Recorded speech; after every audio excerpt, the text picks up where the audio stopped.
and I figure we could just jump in the middle of the conversation because it's good stuff. But welcome to the show, Blastoff. Thank you. Glad to have you on here. And yeah, I mean, we were just talking about Raid Builder, and I want to talk about that and go back to it. But to start with, where did you get the name Blastoff? So Blastoff so I played Everquest all growing up, and I played like when I was 11 and 12, and then I moved on to other games. But then I got back into it years later. I want to say during SOD, and then I played for like 6 months as one or two characters, and then I quit again. And then I came back to live probably around COTF Which one's that and one? Call the Forsaken. Is that an expansion? Yep, it's the level 100 expansion, Whoa, okay. or the second level 100 expansion. And yeah, that was at that point I made a wizard, and his name was Blastoff, and he was kind of my main that I would take to open raids and stuff. And yeah, that's where Blastoff came from. When I think we met during Mischief, were you playing a bard as Blastoff? Yep. Yeah. So I played Blastoff on multiple TLP servers as a wizard. And so I didn't get into TLPs until probably Cornav was the first TLP I played seriously. But I played as a wizard on Blastoff there. I played as a wizard on Blastoff on Aridune. And I think that's probably the only two TLPs I really took seriously. But yeah, so I'm Blastoff on a few servers, and then when Mischief happened, I decided to main a Bard just because, like in Classic, Wizard is super dependent on having a good Bard. Like if you don't have those Bard chants up in Classic, you're just gonna do half the damage you normally would. So on Mischief, I was like, you know what? I'm sick of complaining about bards, not putting debuffs up. So I'm gonna play a bard, and yeah, that's how I became a bard on Mischief. And you're still a bard? What are you playing now on Teak? So I'm not playing on Teak. I tried playing a wizard on Teak for a little while, but I just couldn't really get into it. I played so much on Mischief, and I've done that content so many times that I just don't have nostalgia for it right now. Just because I'm having so much fun on Mischief playing now the content I've actually already played, but actually doing all the raids. Because back when I was playing on live, I was just running my own six box, and like I would beat the group content in my six box, go to some open raids with a character, and then quit. And I did that every year for probably like 4 or 5 years. And yeah, so I never really saw all the raids. Like when you do open raids, they'll usually do old content or only clear a couple current content raids. So yeah, I'm just having so much fun on Mischief. I couldn't get in on Teak. I went to some bat phones, like I had a wizard that was leveled up and everything. But yeah, the content just wasn't appealing to me. What is it that you like so much about is it the Mischief?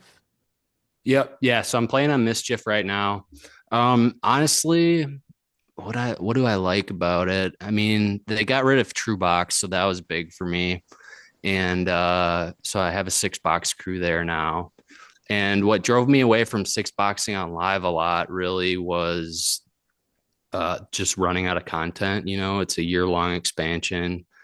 And yeah, so you just run out of group content. And I never really wanted to join a raid guild on live because if you do, it's just like it's a super big commitment. Like if you quit, they don't want you. Like if you quit after 6 months, they'll just tell you not to come back, kind of a thing. And so yeah, I could never really commit to that kind of a guild. And if you join a guild that's okay with people coming and going, at least the ones I was in on live, they just couldn't be current to content. I know the raids have gotten easier, so it's probably not like that anymore. But yeah, so that's kind of what I like about Mischief. New content every 2 or 3 months. I'm always pretty busy with my six box crew. And yeah, it's fun seeing all the raids uh, that I never got to see when I played these expansions on live. What's it like manning a six box crew? When or So how'd you get into it? it started on live. During SOD I played a monk and shaman, and that was fine alt tabbing. And then so I quit after like 6 months in SOD. And then when I came back in COTF, I was like, okay, I'm gonna three box. I added a bard. And then it was like, okay, I kind of need a tank. So I got rid of the monk and I got a mage pet to tank. So then I was uh monk bard shaman. And well, this is kind of a funny story. They had this thing on, what was it? What was the RMT site back then? Player auctions, I think. And they were selling expansions for $5. I was like, oh, sweet. They're selling expansions for $5. Like I was probably like 22, 23, didn't know better. So I bought these expansions for $5. And that got me up to playing six tunes. I got rid of the shaman for a cleric. And so at that point, I was Shadow Knight, Bard, Enchanter, Wizard, Mage, Cleric. And because I had these $5 expansions. I had the current expansion on all of them. And then I was making enough chrono that I didn't really have to pay for the accounts, and it was great. And actually, the expansion I went up to six in was TBM. And if you were a group player like I was, you could wear all of the best in slot group gear without a subscription. So it was even cheaper to six box in that expansion. But yeah, so probably 3 or 4 months after I bought all those shady expansions for $5. The person must have done a chargeback, and all my accounts got suspended for a weekend. Oh Um, no. yeah, and it's the only time I've ever been suspended in EQ, and it was lifted after like a day or two. So I think they realized that they had just suspended so many people that they weren't suspending the person who did the chargeback on all those accounts or on all those expansions they were selling for $5. So yeah, my accounts got unlocked within a couple of days of that.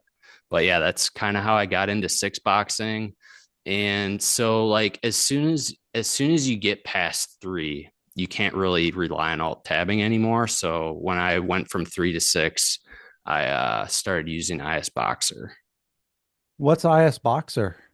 So IS Boxer is a boxing program that lets you send commands to any screen from any screen, and it lets me set a window hotkey for each tune. So like on my numpad, uh, each character has a button assigned to it, so I can hit any one of those six buttons to go to that character's screen. So like if I need to micromanage something on my druid, I can switch to that screen and still play all my guys from that screen, but I don't have to like alt tab because every time you alt tab the order changes. So Uh-huh. I don't have to take the time to hit alt tab 5 times to get to the screen I want. So it Uh, pulls up the screen of the character that you're switching to. yep. So I'm playing all six guys on one computer. I can only see one screen at a time. But like when I hit num delete, it goes to every screen. And so every character has, except my healer, because I control him independently. So I'm basically playing two tunes at a time, but really playing six because my keystrokes get broadcasted to all of them. Oh, so then you just make sure your macros are the same for each one, basically. Yeah. So like num delete will go to my wizard, and my wizard has his nukes macroed to num delete that I want him to hit, and then it'll do the same thing for my mage, my enchanter, my shadow knight, my bard. Like that's my main mash key for all those characters. So when I press it on one tune, it goes to all of them.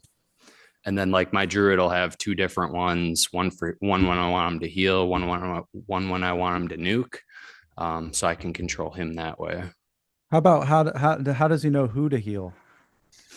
So that's kind of hard coded. Like I set my Shadow Knight as his Xtar slot one, and so when he heals, he's got the key. There's an option in Alto that targets Xtar slot one, so like that's bound to his heal key that also spams his heals. Oh, cool. Okay, so you just maintain aggro. Um, yeah. Oh, I mean, on a Shadow Knight, if I touch a mob, I own it. It's not even funny. Like we were raiding last night, and my buddy who also plays the Shadow Knight forgot bolt attacks was off, which is something that increases your aggro by 20%. And like Shadow Knight's got so much aggro, you don't even notice that it's off. Wow. How many? So, what expansion are you on in Mischief right now? We are on the Darkened Sea. The Darkened Sea, and are you bringing the box with you to the raids? Yeah, to my small man raids at least. So we have a small man where everyone plays 6 tunes. Then I do also do Faceless's GDKP raids, and there I only bring 1 tune because those raids are usually like full, and I only have one alternate tune. Okay, well, let's jump back. Let's rewind a bit. Let's go back to the beginning of your EverQuest time. Can you share your first experience encountering the game? So uh,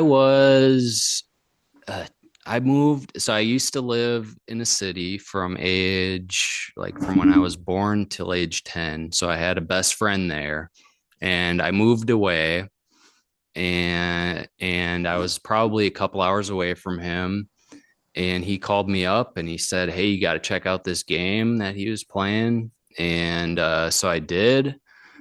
And yeah, I started playing it. I think the first character I played was a really crappy warrior. And then I didn't really like that. And I wanted to be able to solo. So I switched over to a mage, and I played the heck out of that mage. I got one of my friends in the new place I live to play it with me. So the three of us were all playing EverQuest together at like 10, 11 years old. And What yeah, year was this, do you think? What was it, Kunark or Velius era? yeah, it was. I started playing in Kunark, and I probably played on and off through like Pop, and then I went and started playing, got more into Planet Side and EverQuest too. That's very similar to me. I remember Planet Side well. I remember reading it in the gaming magazines. I had Computer Gaming World Uh huh. and just looking forward to it when it finally came out playing it. Oh, I played a ton of Planet Side. I was probably a top 50 player when I was in high school. What first person games did you play before that one? Before Planet Side, like shooters. Yeah.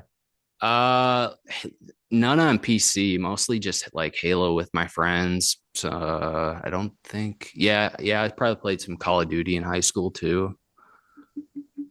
So But what was it like early days for EverQuest for you? Did the game grip you? Were you thinking about it while you were at school? Were oh you yeah, I was totally obsessed with it. It was all I thought about, and oh man, I just played a ton. I was horrible at the game.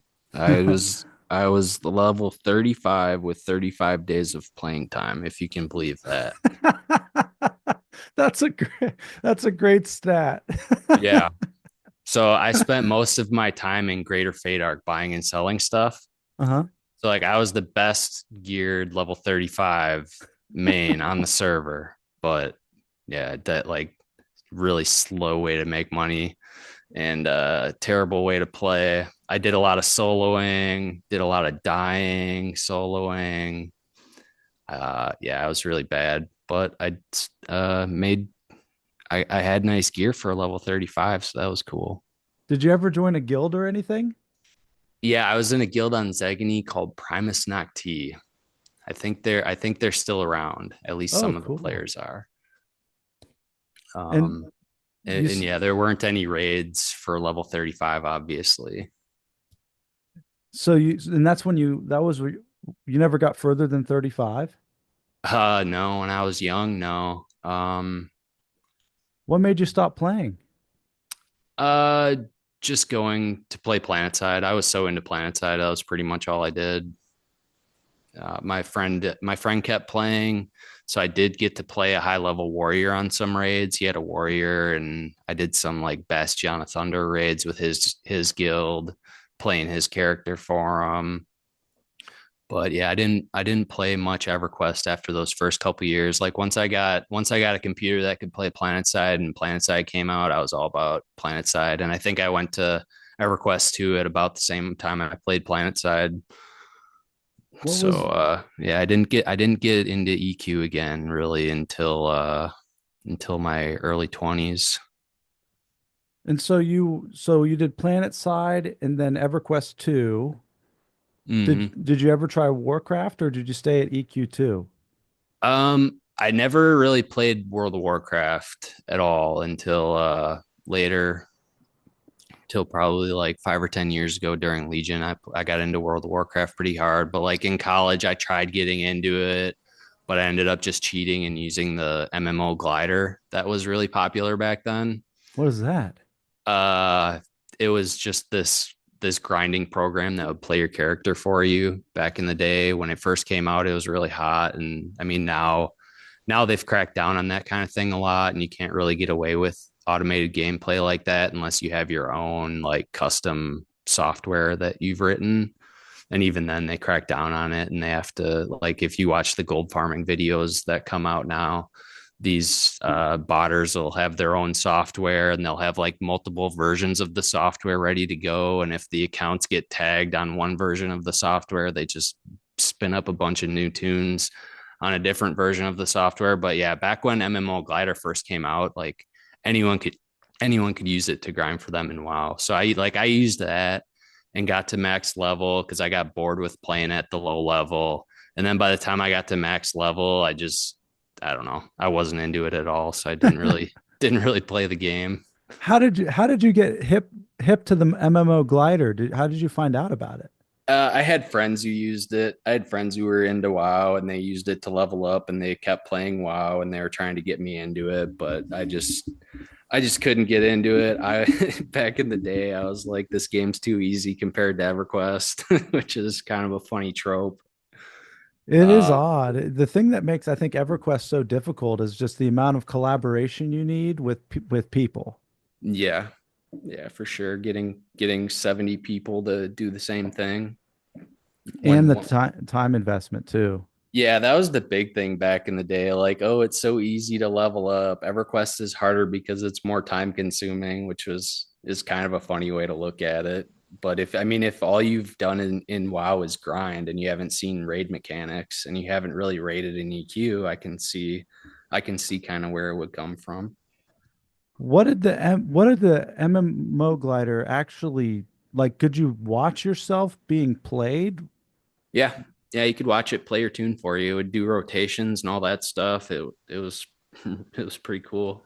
What would it do? Like, would it like run you around the barrens and complete quests or just kill monsters? It would just run around killing mobs for you.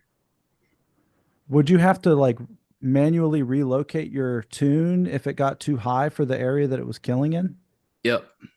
Yeah, Okay. at least I did. I know what they have now, like what the gold farming people use. I know it'll do all of it for them. But yeah, back then you would just set up glider in a certain area, say I want you to patrol from here to here to here, and it'll just go mob pack by mob pack until you're not getting XP. Then you move your tune and say, okay, grind on this area. Very But yeah, I don't cool. I don't know. It was cool, but it killed the game. Like when you don't, it killed the game for me because you don't have that connection with your character when it was just botted for you. So Uh, that's probably a big part of why I never got into it. I can't remember who said this, but we were in a raid the other day and someone in comms said something like it's like nobody hates playing EverQuest more than EverQuest players. That's what that's what they said, and it made me think about how everybody's buying power levels and stuff Hmm. and getting AA points, and then it's always been like for me, it's always been about the experience of the game, playing the game. I could imagine that it would be tough if you leveled your character up and then you don't feel connected to it.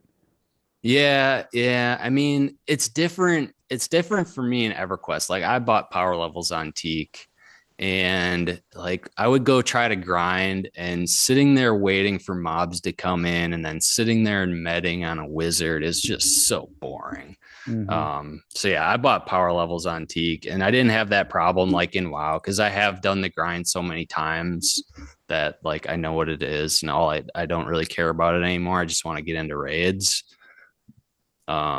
But yeah, having that be your first experience of the game, just getting power leveled to max level, that would definitely kill the game for me. What keeps you engaged with EverQuest these days? What do you like so much about the game? Oh man. Yeah, that's a good question. I never really played it. I never really played it nonstop until Mischief. Before that, I would play it a couple months a year, beat all the content, and then quit until the next year. But with Mischief, I mean, it's just seeing content, and then in addition to that, so like on Zegany, I was six boxing and I was always doing it in group gear because everything was no trade. But doing it on Mischief, like I can raid gear all six of my tombs. So it's just total God mode compared to what I was used to on live, which is really fun.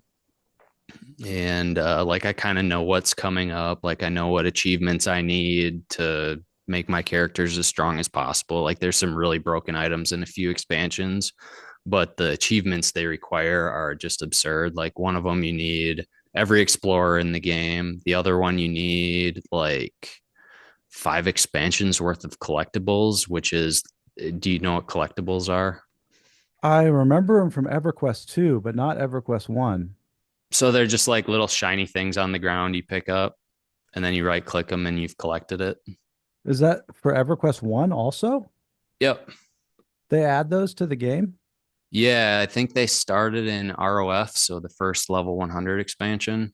Oh, And like even on Teak, there was some event when I was playing on Teak where like some seasonal event where you could go get some collects and you could actually get AAs on Teak in I think I was playing Kunark and you could actually buy forge for your character, which was, I mean, kind of useless but interesting because normally you can't do that till Planes Power comes out.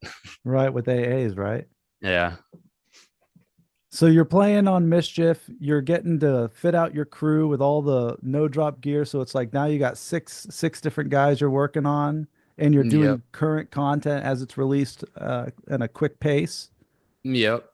Yep. Plus doing the raids with six characters, it's a lot harder than just doing it with one character. So that's a challenge in itself. And yeah, just seeing all the content and getting ready for what's coming up later appropriately. Cause like so those four evolving items I'm talking about are like a serious undertaking. Doing five expansions worth of collectibles is probably for six tunes is probably like 20,000 collectibles. What? Where do Yeah. you even Like, start? oh man, it's so much. Like every single zone. So you need Call of the Forsaken collectibles through Ring of Scale collectibles. And every single zone has four achievements, four collectible achievements. Usually two of the achievements are open world ground spawns. Those are easy. One achievement comes from killing open world mobs. They drop off the open world mobs in that zone. And then another achievement comes off of there'll be a heroic adventure in the zone, which is like just a little mini mission you can go do. And so that like if you get to a certain point in that, it'll spawn four collectibles that you can go pick up. So yeah, every single zone has four collectible achievements, and each collectible achievement is eight collects. So times six on each tune. Oh That's my it, gosh. it adds up in a hurry. But the items are so broken, dude. Like they have these special AUG slots on them, and so basically you can put two damage procs in each piece of armor, and that's like eight total damage procs when you hit that expansion. So like Wizard has this base damage.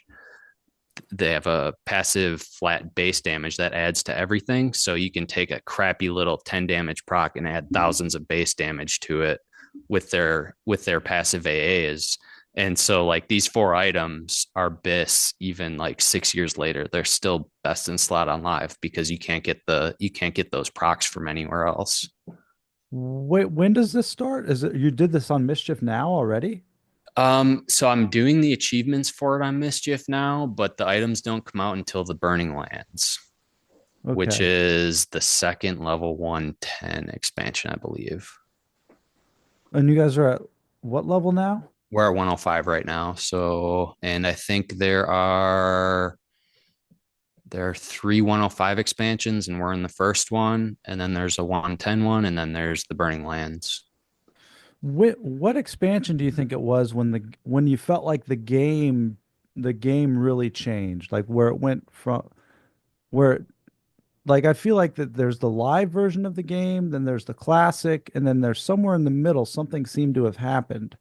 The way it's played uh shifted. Were you able to notice that through the course of the expansions? Oh yeah, definitely. I would say around SOF, everyone starts getting their abilities that they have on live, and then by like VOA, you have most of like the ADPS that all the classes are going to get, and the synergies are pretty much locked in at that point. Like you don't have beast lords in clear groups anymore because they have amazing melee ADPS, that kind of thing. Okay. Interesting. Yeah, I'm looking forward to seeing all this stuff because I've never gone further than Planes of Power. Um, Yeah, it's definitely Um, my favorite time. So I started playing on Mischief and Velius, and my favorite era was definitely like post pop.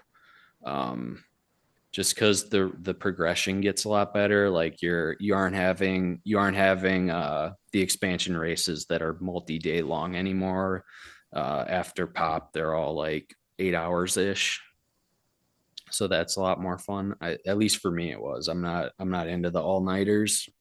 I did it once and we did 29 hours for Planes of Power. It was the most challenging thing and the most like rewarding thing I've ever done, one of them. Yeah, that's cool. I know some people enjoy it, but yeah, I cannot give up sleep like that. No, it's tough. Yeah, so you come to Mischief. How did you find Faceless? How did Faceless happen? Um, well, I got into mischief, and man, how did I decide I actually wanted to raid there? I don't even remember.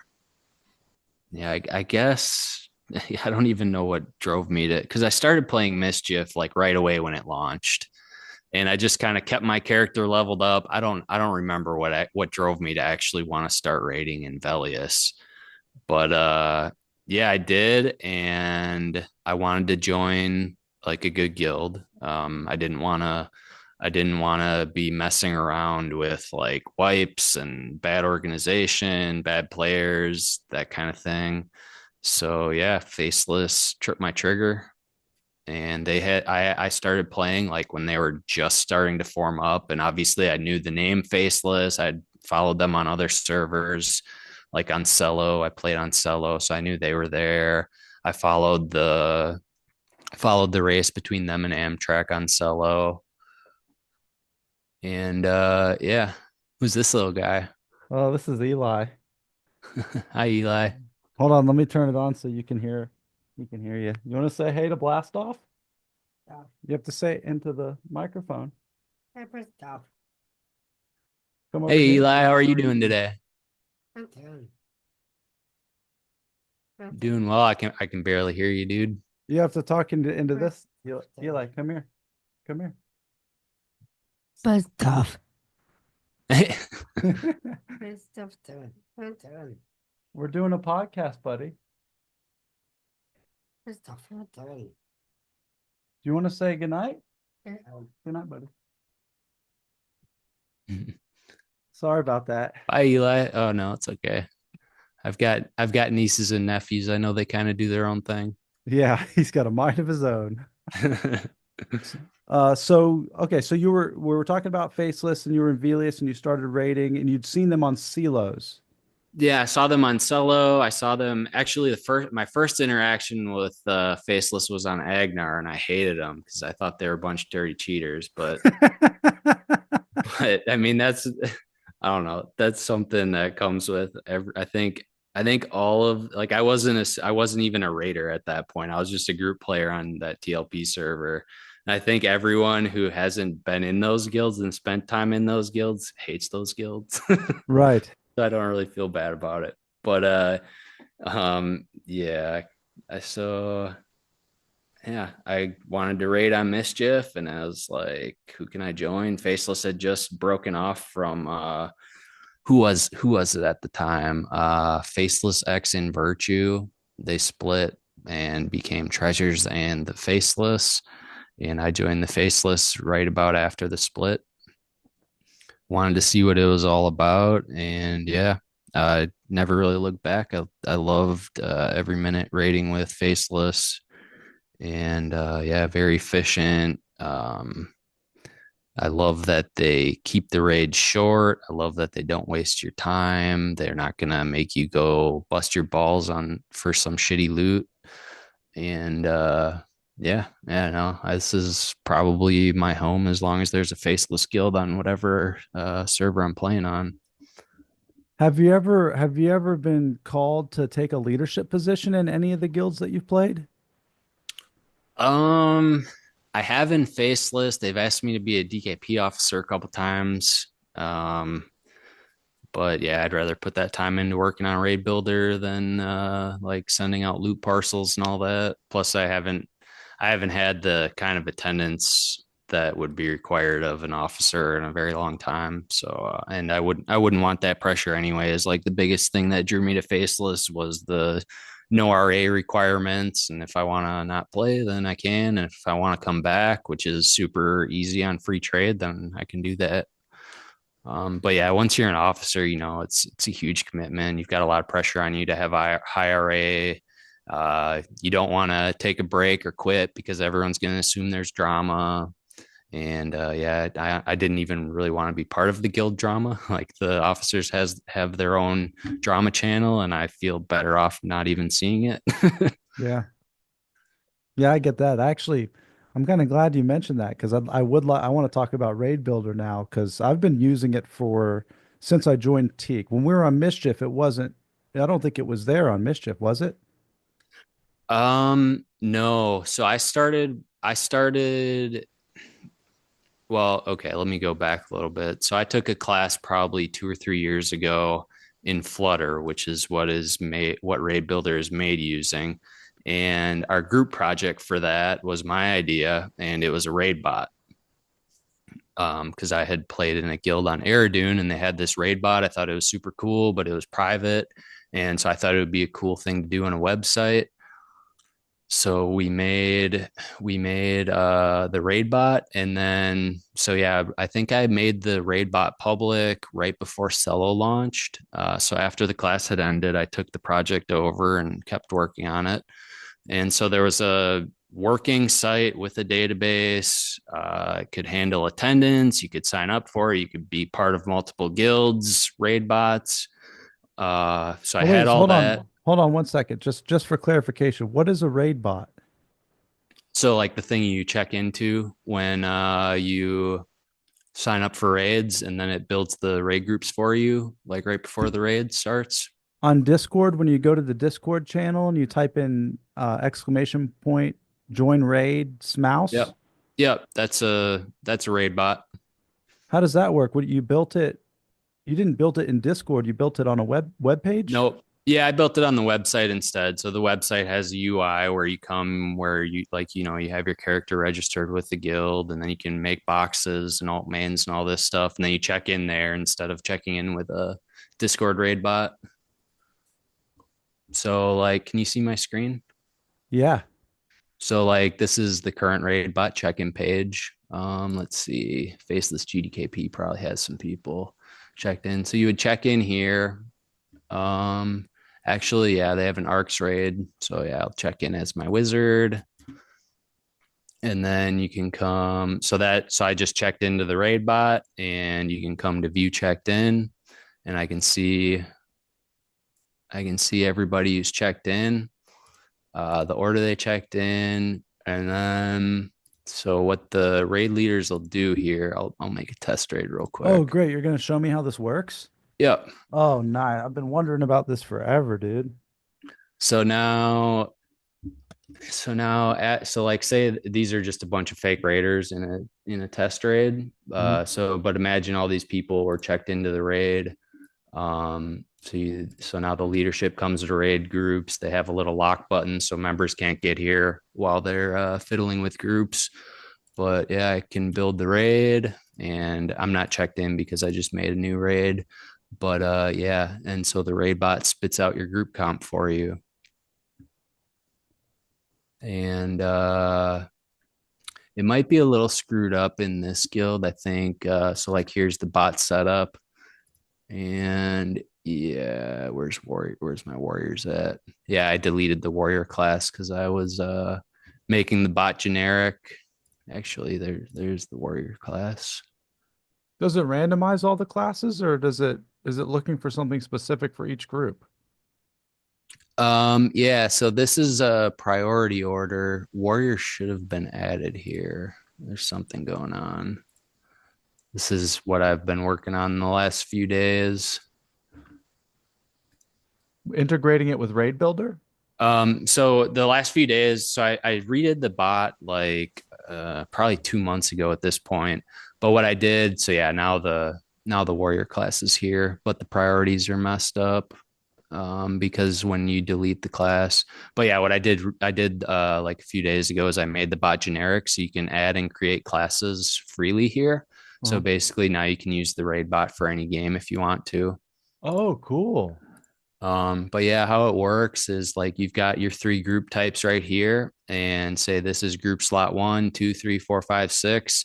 And then what the bot's going to do is it's going to say, okay, build the caster group. Do you have a druid? No. Okay, find a shaman. No. Okay, find a cleric. So, like, it's just a priority order that tells it how to fill each slot in the group. So it'll build a caster group, it'll build a melee group, it'll build a tank group, and it'll say, okay, which group has the highest score? We're going to take that one and build it. So that's kind of what it's doing, what the raid bot's doing right here when it spits out your raid groups for you. But these groups are probably a little funky because I was messing with deleting and adding classes. But yeah, other than that, they usually come out about as perfect as they can. It's a really cool algorithm. It's kind of funny how the site has evolved with my education. Like the first raid bot was terrible. The groups were pretty bad, but yeah, after my algorithms class, I really got into like the nuts and bolts of the best way to do things. And yeah, this raid bot to build these groups, it's probably checking like 10 or 20 different 10 or 20,000 different combinations of players to build these groups to get the best score possible. So what happened? Were you just not happy with the tools that we had and you wanted to make one to replace them? Yeah, so I had the raid bot. I had like the primitive group project version, slightly modified for launch version of the raid bot. And we were in the Gates of Discord expansion on Mischief. And so I had been using our old system for a while. And like we would come out of the raids with and hundreds of items to bid off, but we could only bid off like 10 or 20 at a time. So it was like an hour every night dealing with loot. Sometimes the site would just take a shit so hard that we had to restart auctions. And so I was like, you know what? I know how to do this. I'm going to build an auction site, or I'm going to add the DKP system in auctions on top of Raidbuilder. And I had it working probably in a few months. It wasn't super well tested or anything, but it was right around the time Faceless started hosting open GDKP raids.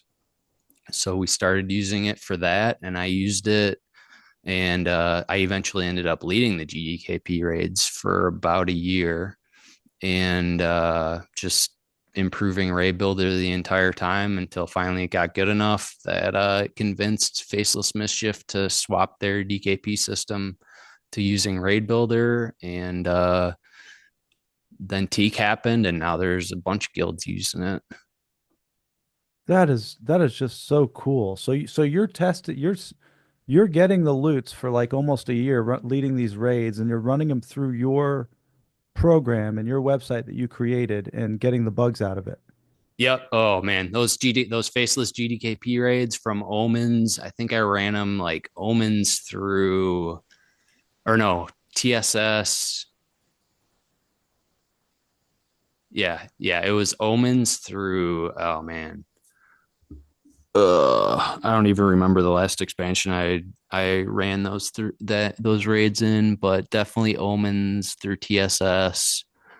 I don't remember if I did after TSS. I can't even think of which expansion comes after TSS right now.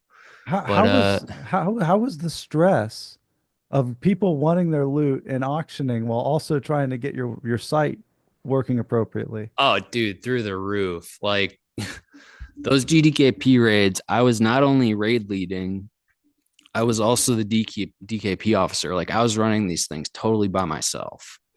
And so it was raid lead, DKP officer, plus holy shit, is this thing I just changed on my site gonna work right?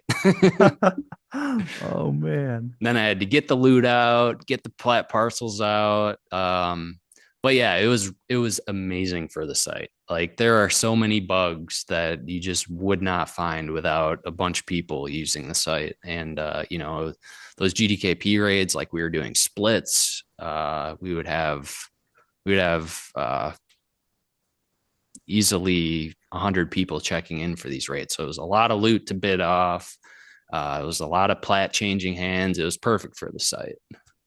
And yeah, I mean, you don't get you don't get very good feedback like just solo developing. Never, never. Yeah, yeah, you have to get feedback from other people.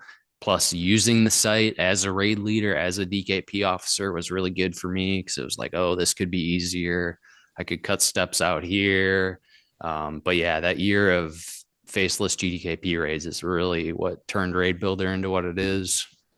Man, yeah, I have some experience in development as well, and it's almost like you threw something in the fire, and it was almost like the way I'm picturing it is it's like being like you know how you melt iron and you have to like kind of melt it and destroy it to form something solid and strong. That's what it feels like you're describing to me is you just threw yourself and this application into the fire and out came this beautiful system that I mean, I can't believe we were doing things the way we did before. Like being able to set my bids and auto bid it and then like step away and then like everything about it was is just been amazing. Yep. Do you remember Hops from Mischief? I do. Yeah, so the auto bidders were his idea, and he caught me like right when I was building the site. So like the whole site ended up being built around the auto bidders, and yeah, it's an amazing feature. And it pulls up all the items. Like it will pull up and show you stats. Yep, yeah, it'll show you all your past guild stats when you're setting the price. Is that what you're talking about? Well, the price of that everybody's paid for them, but also just like the actual stats of the item. Oh yeah, yeah, for sure. Yeah, I have my own item database, so I can do pretty much whatever I want with it. But yeah, that's why I can display all the stats and stuff easily. Does it feel like it's in a space now where you feel do you are you getting any bug reports still or is it pretty good? Um, it's pretty good. Uh, when I get bug reports, like 70-80% of the time, it's someone who doesn't know what's happening. User error? Yeah, user error. Like a real popular one here is this max percent auto spend. So like someone will set this to 10 and then say, why isn't my auto bidder firing? Well, because you told it to only spend up to 10% of your total DKP. Right. And they say, oh, I thought that was gonna make it spend 10% on every item, up to 10% of my DKP on every item. Yeah, that's a real common one. Other common ones are just like your DKP settings. Like, why can't I bid? Well, it's because there's three different settings controlling whether you can bid or not, and one of them's wrong. But yeah, when was the last time I got a real bug? Oh, I fixed one a couple weeks ago, or actually like last week. There's a feature here, this 30-day RA bid cap. There was a bug in that, and apparently no one was using this feature until about a week ago. And so I got a notification and got that fixed right away. So yeah, still finding bugs once in a while, but it's at least never really anything super major like auctions don't work or the site's down, that kind of thing. It's And you, usually pretty easy fixes. if somebody wanted to start using this, would they have to get access from you, or can they do it through the website? No, it's public. Sign up, make an account, build a guild here, find a guild here. Anyone can use it. Is that how everybody from Teak started jumping on? Once everybody knew it was available, they just started using it? Yep. Yeah. Yeah. Mostly word of mouth. Like I had been like posting on forums and stuff forever, trying to get other guilds to use it. And it wasn't really until Teak that I got any guilds other than like Faceless Mischief, like people who played with me directly. But yeah, I think seeing Faceless Mischief DKP and then Faceless Teak DKP use it uh, gave people confidence in the site to actually use it as a DKP system. It's so like the early adopter thing and the threshold between staying with what's comfortable versus trying something new. It's a barrier. Yep, for sure. Like people have a site that they're used to using for this and they know how it works. And my site definitely doesn't work like the other site or the other sites now. So yeah, I mean, it's a big barrier of entry to learn something new. I try to make it as easy as I can with like all the little help tips up here. But I mean, it's still look at that just for the wish list. You have to read an entire paragraph to understand every to understand everything this can do. So yeah, I mean, ultimately it's just a word of mouth thing and have people used it? Do people like using it? It doesn't matter. It didn't matter how much I advertised the website. Like no one ever took the time to really learn how to use it until word of mouth went around and said, "Hey, you got to try this." Did you have to kind of coach the leadership of our guild how to use it? Yep, a little bit early on. And they had features they needed. So yeah, once Faceless on Mischief started using the site as a DKP system, a whole bunch of features got built to make that easier because before that it had only been used as a GDKP system. And then once Teak Faceless started using it as a DKP system, um, it really just got fleshed out the rest of the way, like fleshed out for what a classic guild needs, what a bat phone guild needs, all that kind of stuff. But Do yeah, you, early on, I definitely was helping the officers figure out how to use it because a lot of them were not officers from Mischief, and yeah, lately they don't really need much help. what is it? How does, oh, I guess this is a dumb question. I was just thinking, how do the items get up there? But I guess you manually have to, like once a raid is done, when we do our raids on Sunday and Monday nights, and they have parcels full of loot, how does that information go onto this site? Do they manually type in each item? No, so you'll just take it off a sheet. So like they post all the items to a spreadsheet using EQ log parser to collect. I actually have my own loot collector, but Faceless, I'm pretty sure uses EQ log parser to parse their loot. There's probably some info that they like, or it's just what they're all used to using. But yeah, they just get a list of items and you input one per line. You can't do it with a test raid like I showed with the bot. Um, but yeah, they just take a list of items, one per line like this, Oh, and it'll spin up all the auctions for you. whoa, that is so cool. So what is your is this how many well I've got a bunch of questions. Sometimes my brain stops because there's so many questions popping in my head. What are some of the is the only games that have used this so far EverQuest 1? Yep. Yep, just EQ1 because that's what I have the item database for. Plus, there's settings like class lock bidding. Where's class lock bidding? It's in here somewhere, but you can lock the bid so only people of the class can bid on it. There's a lot of game specific stuff like the raid bot, the default priorities that it comes with, the default classes that it comes with. Like you in its current state, yeah, you can go through here and delete all these classes and add classes from a different game, but that's kind of clunky. So if I did use it for another game, I would want to get all that. Like I'd have to actually go play the game and say, okay, what does the group comp need to be? Because I need to make this as easy as possible for people to use the first time, or otherwise they're just gonna leave the site. So Yeah. yeah, it's just EverQuest one right now. Are you still in school for programming? Yep. Yeah, I've got 2 semesters left and then I'll be done. What are some of your goals? What do you want to keep working on this? And are you working on any other projects? No, this is my only hobby project. It's super time consuming. Like I've got thousands of hours into this thing. I don't really have time for any other projects really.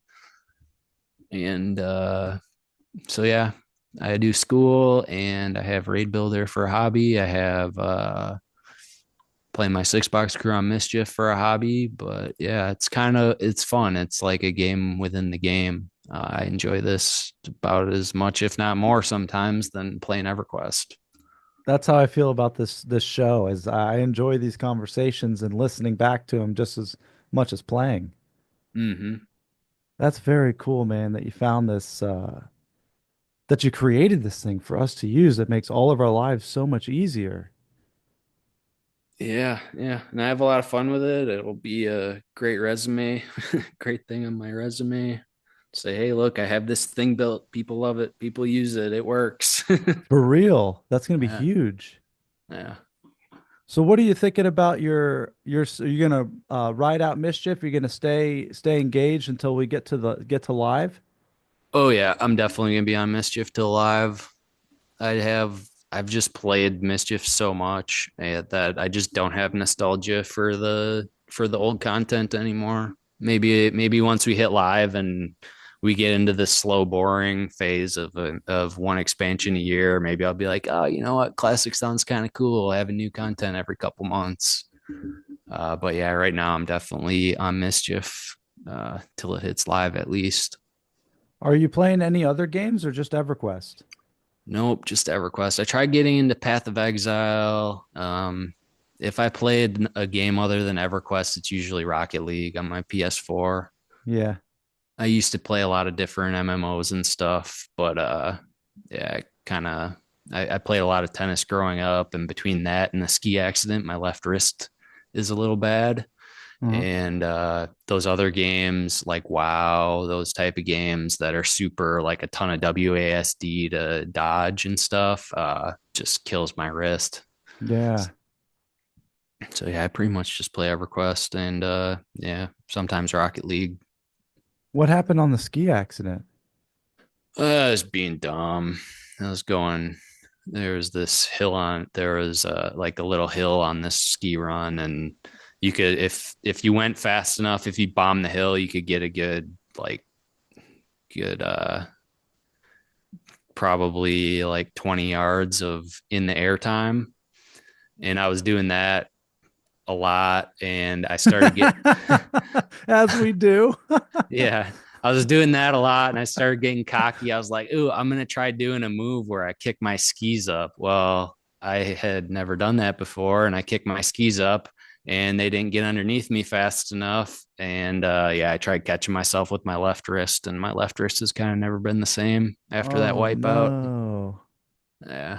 That'll do it. Yeah, I've been snowboarding and some I never go too fast or try any flippy floppies just because I'm not proficient. I've only gone twice, so I kind of just I don't actually snowboard down. I kind of half fall and half like Uh, Snowboarding is the worst. It's so unforgiving. I've yeah. probably had like 10 concussions snowboarding. Yeah, man. Yeah. I'm not even good at it, but I have a habit of catching myself with my head when I fall. Like, on skis, like on skis, when you start to take a digger, you have another leg to kind of catch you. So the falls are a lot less harsh versus snowboarding. You catch an edge snowboarding, there is nothing to catch you. Like you're either face planting or you're going down on your back. There's no nice way to fall snowboarding. No, there isn't. Yeah. Yeah, that's why I always end up just kind of slowly gliding down the mountain, like Doing never going down getting, sideways. yeah, sideways and teeter-tottering rather than just Yeah. straight forward. Snowboarding's so much harder than skiing. I won't do it anymore just because I've had so many concussions. Like I had a concussion one time. I had a concussion one time just pulling into the ski lift, caught the back edge, and it was icy, and I was knocked out seeing stars. And that was the last time I snowboarded. Oh no. Yeah, just every time I go, I get a friggin' concussion. So Are there slopes in Wisconsin? yep. Yeah, there's some in northern Wisconsin. Actually, there's some south of me in the middle of Wisconsin. The ones in the middle, there's a few in the middle of Wisconsin, but they're not very big. They're fun to go with kids and stuff. But yeah, there's some in northern Wisconsin that are probably twice as big. Very cool. Like northern Wisconsin, upper Michigan, like right on the border, there's a bunch of ski hills. Man, They're nothing like out west, and they're totally sketchy. Like the lifts haven't been repaired in like 80 years. One of them. So this ski hill I grew up skiing on, they had this rickety ass old plastic lift that would go between two mountain peaks. And we used to ride across it because that was where the harder runs. You had to take this lift to get to the hardest runs with moguls and stuff. So we would go across this lift every time, and it's super shady. Like there's only one pole on top of one mountain and one pole on top of the other mountain. So when you're going between the mountains, it feels like you're going downhill, but you're on this plastic seat, so it feels like you're going to slip out. oh And man. it's the highest point on the hill because it's between the two mountains. And yeah, so fast forward like 20 years, we go ski with my nieces and nephews there, and they had shut this lift down. You're not allowed to ride across the mountain anymore. And so I looked it up. I was like, why can't you ride across this lift anymore? Turns out it's on one of the top, it was on top 10 world's most scary chairlifts. Oh wow. Yeah, like it was that shady. Oh man, that is freaky. Yeah, because that's like my worst fears, being stuck on one of those or falling off one of those. Oh no, and there was no like the ski lifts out west still have a little bar that comes down in front of you. They didn't have it. There's none of that in Wisconsin or Upper Michigan. It is you're on your own to stay in that chairlift. Wow. I actually got stuck on a lift last year at that same hill. We were stuck on the lift for 45 minutes. The entire ski lift's power went out, and they had to Oh. go one lift at a time with a gas powered generator and turn these things on. So I was stuck on Mm. the chair for 45 minutes with a 5-year old. Oh my gosh, dude. Yeah. Never Yeah. knowing if something was going to go wrong or not, or if you would just fall off or fall out. Oh yeah, or when they're gonna get the lift going, and then I'm sitting with this kid who is not afraid at all and is like looking around, like shifting around in her chair, scaring the crap out of me. Oh man. And so yeah, it shut down half a day of skiing, and they were like, "Here, everyone who was on this lift for 45 minutes, you can have $5." $5. Yeah, they gave us $5. They Wha- didn't even give us $5. They gave us $5 off of our lift ticket the next day. Oh my God, that's whack. Yeah. Man, at least give me a voucher for the lodge dinner place or something. Oh yeah. But I don't know. I don't know. It was a fun trip, but yeah, getting stuck on the lift sucked. And then we go to ski the next day. First chair ride we're on. The lift stops. We're like, oh hell no, not again. But it was only stopped for like 5 minutes, so we were good. Yeah, at least you were near the bottom too. Yeah. But hey, listen, man, I'm really glad you came on the show. Can we send people to the website? Like, Oh yeah, for sure. It's just raidbuilder.app. Can make a guild, build a guild, find a guild. You can join the Raid Builder Discord here. This is my loot collector and plat parcel sender. So like if you're running GKP raids, it'll send out your plat parcels for you at the end of the night. And then I've got a YouTube channel right here where you can see like if I release a major feature, I'll make a video of it. And yeah, they're all in a Raid Builder playlist. perfect. It's all right there. Yeah. And they'll if they want to communicate and ask you questions, they can find you on that Discord link. Yep. Yep. You can hit me up in the Raid Builder Discord right here. Beautiful. Well, is there anything you'd like to share before we wrap it up? Um, there was one thing that we didn't get to talk about that's probably like my favorite feature, one of the favorite things I've done on the site, and that is this picks mode. Oh, let's see it. So you've probably never even seen this before. Uh-uh. So this is, have you ever done snake loot like in a small man? Yes. So this is looks like I'm not an officer here. So this is automated snake loot. I gotta promote myself from my phone real quick. Wait, so automated snake loot, so after the dice are rolled, it automates it and puts it in an order? Yep. And you move your log over into it the same way with the other like with the loot. Yeah. So everybody rolls the dice. One person takes a log of all those rolls and puts it into the raid builder. Oh no. So you post auctions like normal, and then you set a pick order, and then people can just pick freely. Here, actually, what I'm gonna do is this because that's all right. Much easier than trying to log into that account on my phone. So yeah, they come here and you can take that same loot list, paste it in like that, get your conflicts to settle. And so then what you do is you go like this and it randomizes the pick order for you. And so now, like, say I'll pick this on my phone account. Waiting for the cold start. Oh, I need to hit play. So this actually enables people to start picking items. And you would put each character's name into that pick order list you just had?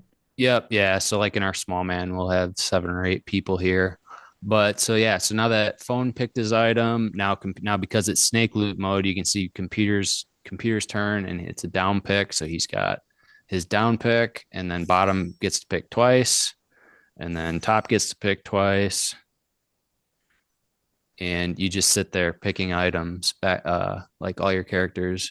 And like one thing that's really cool about it is so it resolves until it can't pick items anymore. So like now, because I have these 2 priorities set, it'll pick this and then it'll pick this once it's my turn. So like here, Oh, phone picks an item, phone picks another item, and bam, it's phone's turn again because computer had the Black Panther skin as its priority. yeah, he already had the priority set up. Very cool. I didn't know Yeah, this was that here. yeah, so it's automated snake loot. Like guilds that have used this go from spending multiple hours doing loot because how small mans do it is like they'll have all the loot on a spreadsheet where you can't see the item stats or anything, and they'll pick one at a time and delete items off the spreadsheet one at a time. And so you have to communicate like every time someone wants an item, they have to tell the person running the sheet, I want this item, and they pick it. So it's like 2 or 3 hours of bullshit versus this way. Like it's like I've had every single guild that has gone from using this or from using sheets to this has said I went from 2 to 3 hours down to 15 minutes. Dude, this is the truth here, man. The only snake loot I was doing was during mischief, and it was like I didn't know because I'm a noob, dude. I didn't know what anything was, and I had to figure out what I wanted. And then when I figured it out, it would be gone, and I didn't know it was gone. And then everyone's waiting for me to pick my next item, Oh dude. yeah, it's terrible. And especially like when it's a spreadsheet and you have to go look the item up on Zam to see what it is. And Yeah. yeah, but this is probably one of the coolest things on the site. Every single small man that has a lot of loot to deal with should be using it. So yeah, I guess that's kind of the last thing I wanted to say about the site. No, that's perfect. I'm glad we touched on that because this will save a ton of time. Oh yeah, it's an amazing tool for anyone. Like the worst part of small manning is doing the loot, and this makes it super easy. Well, very cool, man. Thanks, dude. Thanks for doing all of the great work you've done for us, man. You've literally, I think I was raiding for maybe an hour and a half Sunday night, and I think I owe you to thank for that, dude. Yeah, no problem. Thanks for using the site. I love all the feedback I get from everybody, and yeah, it's been a lot of fun. All right, man. Well, until we got a new program to talk about, I'll see you in game. All right, man. Thanks a lot. Doyle rules. Oh, Doyle rules, dude.